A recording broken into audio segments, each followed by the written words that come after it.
నిజ సల్లాప మాధుర్య వినిర్భప్సిత కచ్చపి. లలిత అమ్మవారి వాస్తవమైన పలుకులు సరస్వతీదేవి అమ్మవారి వీణానాదం కంటే ఎన్నో రెట్లు తీయగా మధురంగా ఉన్నాయంట. ఒకసారి లలితా త్రిపుర సుందరి అమ్మవారు దేవతలందరిని ఆహ్వానించి ఒక సభను ఏర్పాటు చేశారంట. ఆ సభలో సరస్వతీ మాత తన వీణను మీటుతూ ఉన్నారంట. అది మహాదేవుని గురించి కీర్తిస్తూ కీర్తనలు వాయిస్తున్నారు. మరి మరి మహాదేవుని గురించి వాయిస్తే అమ్మవారికి ఎంత ఆనందం కలుగుతుంది. అందువల్ల సాధు సాధు అన్నారట. ఎంత బాగుంది అని, బాగుంది బాగుందని అనేసరికి ఆ గొంతు ఎలా ఉందట, పూల తేనె కంటే తీగా ఉందంట. మరి సరస్వతి మాత ఇంకేమైనా మాట్లాడతారేమో నన్ను అలా వింటూ తన వీణను పక్కన పెట్టేసి ఒక వస్త్రంతో కప్పేశారంట.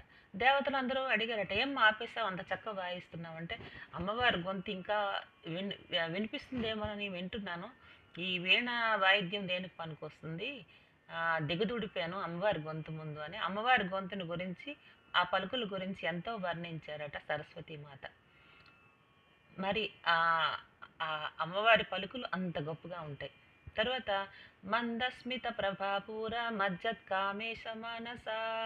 అమ్మవారి చిరునవ్వు దొంతరలు, ప్రభల వర్షం, ఆ వెలుగులు అంటే ఆమె చిరునవ్వు నుండి వచ్చినటువంటి మనసుకు సంబంధించింది కదా చిరునవ్వు. ఆ వచ్చినటువంటి ఆ వెలుగుల వర్షంలో, చిరునవ్వుల వెలుగుల వర్షంలో ఆ కామేశుని మనసు ఓలలాడుతూ ఉంది, మునిగి తేలుతూ ఉందట.